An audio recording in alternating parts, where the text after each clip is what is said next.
কলিকাতা বিশ্ববিদ্যালয় BA fourth সেমিস্টারের সকল ছাত্রছাত্রী, তোমাদের জন্য আজকের এই ভিডিওটি খুবই গুরুত্বপূর্ণ হতে চলেছে। কারণ আজকের এই ভিডিওটিতে তোমাদের বেঙ্গলি এলসিসি 2 পেপারটির ওপর থেকে তোমাদের বাংলা যে কম্পালসারি পেপারটি রয়েছে সেই সাবজেক্টের ওপর থেকে খুবই গুরুত্বপূর্ণ কিছু বাছাই করা প্রশ্ন নিয়ে আলোচনা করব। যে প্রশ্নপত্রগুলি তোমরা এখন থেকে ভালোভাবে প্র্যাকটিস করলে, এখন থেকে ভালোভাবে প্রস্তুতি নিলে তোমাদের পরীক্ষার সময় এলে উপকৃত হবে তোমরা, এবং প্রশ্নগুলি হুবহু তোমাদের পরীক্ষার খাতায় তোমরা কমন পাবে। তাই ভিডিওটি শুরু করার আগে তোমাদের কাছে বলবো, তোমরা যারা আমার এই চ্যানেলে নতুন আছো অবশ্যই তোমরা চ্যানেলটি সাবস্ক্রাইব করে নিও এবং ভিডিওটি অবশ্যই তোমাদের বন্ধুদের কাছে শেয়ার করে দিও। চলো তোমরা তোমাদের জন্য কী কী গুরুত্বপূর্ণ প্রশ্নপত্র রাখা হয়েছে চলো তোমরা ভিডিওটি দেখে নাও। দেখো তোমাদের সাজেশনটি দেখে নাও। দেখো প্রথমে তোমাদের যে বিষয়ে আলোচনা করব, প্রথমে তোমাদের সিলেবাস নিয়ে আলোচনা করব। দেখো তোমাদের কী কী বিষয় পড়তে হচ্ছে দেখে নাও। তোমাদের মডিউল 1 এবং মডিউল 2 এবং মডিউল 3 তোমাদের 3টে মডিউলে ভাগ করা হয়েছে। তোমাদের সিলেবাসটি 3টে মডিউল রয়েছে তোমাদের এবছর। দেখো প্রথম তোমাদের মডিউল 1 বাংলা ভাষাবিজ্ঞান। বাংলা ভাষাবিজ্ঞানের মধ্যে যে বিষয়গুলি রয়েছে, যে বিষয়গুলি তোমাদের পড়তে হচ্ছে দেখে নাও। প্রথম রয়েছে বাংলা ভাষার শব্দভাণ্ডার, দ্বিতীয় রয়েছে বাংলা শব্দার্থ পরিবর্তনের ধারা এবং তৃতীয় রয়েছে বাংলা ভাষার ধ্বনি পরিবর্তনের রীতি প্রকৃতি। তোমাদের মডিউল 1 বাংলা ভাষাবিজ্ঞান থেকে এই 3টি বিষয় পড়তে হচ্ছে। পরবর্তী দেখো তোমাদের মডিউল 2, মডিউল 2তে তোমাদের রয়েছে সাহিত্যের রূপভেদ।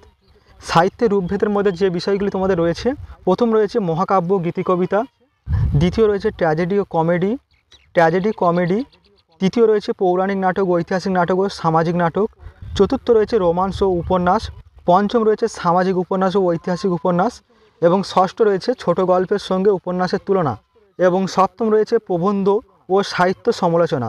প্রবন্ধ ও সাহিত্য সমালোচনা। তোমাদের মডিউল 2 সাহিত্যের রূপভেদে তোমাদের 7টি বিষয় রয়েছে, এই বিষয়গুলি তোমাদের পড়তে হচ্ছে।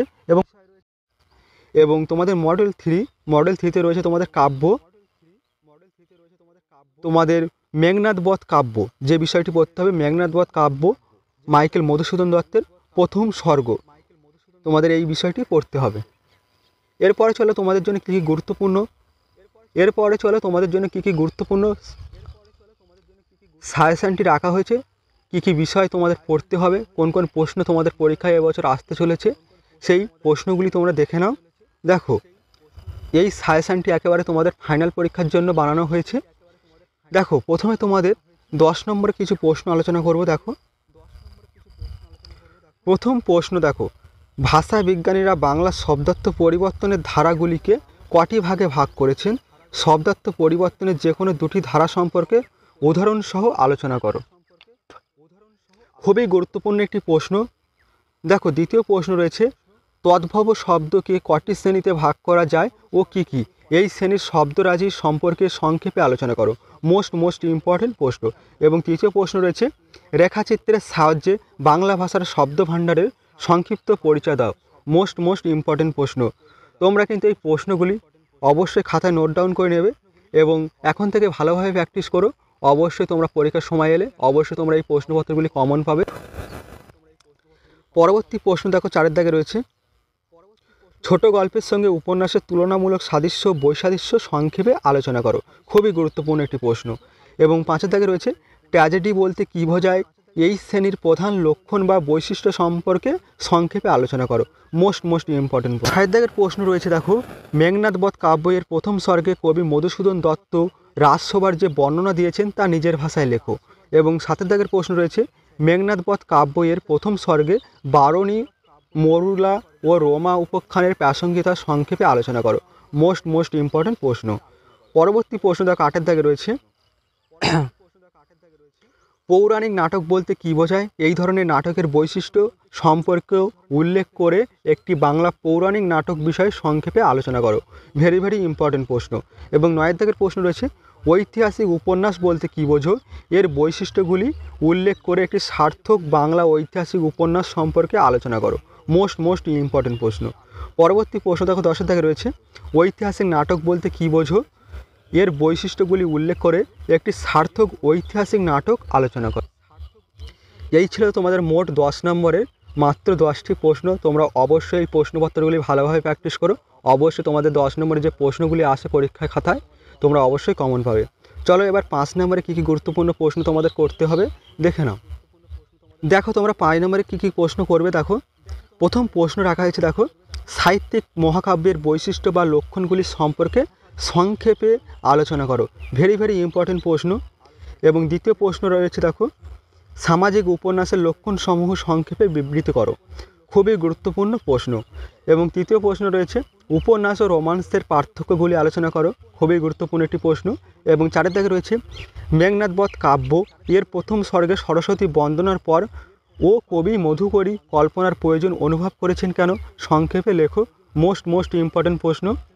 পরবর্তী দেখো 5 দাগে রয়েছে 5 নম্বর প্রশ্ন, দেখো ব্যক্তিগত বা মন্ময় প্রবন্ধের বৈশিষ্ট্যগুলি সম্পর্কে সংক্ষেপে উল্লেখ করো। সংক্ষেপে উল্লেখ করো। মোস্ট ইম্পর্টেন্ট প্রশ্ন। এবং 6 দাগের প্রশ্ন রাখা হয়েছে, দেখো বাংলা শব্দভাণ্ডারের আগন্তুক শব্দভাণ্ডার সম্পর্কে সংক্ষেপে আলোচনা করো। খুবই গুরুত্বপূর্ণ একটি প্রশ্ন। এবং 7 দাগের প্রশ্ন রয়েছে, দেখো মেঘনাদ বধ কাব্যের প্রথম স্বর্গের নামকরণ বিষয়ে সংক্ষেপে আলোচনা করো। ভেরি ভেরি ইম্পর্টেন্ট একটি প্রশ্ন। দেখো 8 দাগের প্রশ্ন রয়েছে গীতি কবিতার বৈশিষ্ট্যগুলি সংক্ষেপে লেখো। খুবই গুরুত্বপূর্ণ একটি প্রশ্ন। এবং 9 দাগে রয়েছে বাংলা শব্দভাণ্ডারের অর্ধ তৎসম শব্দ সম্পর্কে সংক্ষেপে আলোচনা করো। খুবই গুরুত্বপূর্ণ একটি প্রশ্ন। এবং তোমাদের 10 নম্বরে রাখা হয়েছে, দেখো তোমাদের উদাহরণসহ সংজ্ঞা দাও। তোমাদের উদাহরণসহ সংজ্ঞা 2টি প্রশ্ন দেওয়া থাকে, একটি করতে হয়। তোমাদের 4টি রাখা হয়েছে। দেখো প্রথম রয়েছে শব্দের অর্থ সংক্রমণ, এবং দ্বিতীয় রয়েছে অপনিহিতি, এবং তৃতীয় রয়েছে লোকনিরক্তি, এবং চতুর্থ রয়েছে জোর কলম। তোমরা এই উদাহরণসহ সংজ্ঞা এই প্রশ্নগুলি করে যেও। অবশ্যই তোমরা এর মধ্যে তোমাদের যে 2টি প্রশ্ন আসে অবশ্যই তোমরা কমন পেয়ে যাবে। এই ছিল তোমাদের 10 এবং 5 নম্বরের সম্পূর্ণ সাজেশান। তোমরা অবশ্যই ভালোভাবে এখন থেকে প্র্যাকটিস করো। অবশ্যই তোমরা পরীক্ষায় খাতায় এই প্রশ্নপত্রগুলি তোমরা কমন পাবে এবং তোমরা অনায়াসে পাস করতে পারবে। তোমরা যদি এখন থেকে ভালোভাবে পড়াশুনো করো অবশ্যই তোমরা পরীক্ষার খাতায় তোমরা উপকৃত হবে। তাই এখন থেকে তোমরা পড়াশোনা শুরু করো। অবশ্যই তোমরা তোমাদের এই কম্পালসারি পেপারটির ওপর থেকে তোমরা সহজেই পাস করে যেতে পারবে। ভিডিওটি আজ এই পর্যন্ত। তোমাদের সঙ্গে দেখা হবে পরবর্তী ভিডিওটিতে। তোমরা সকলেই ভালো থেকো।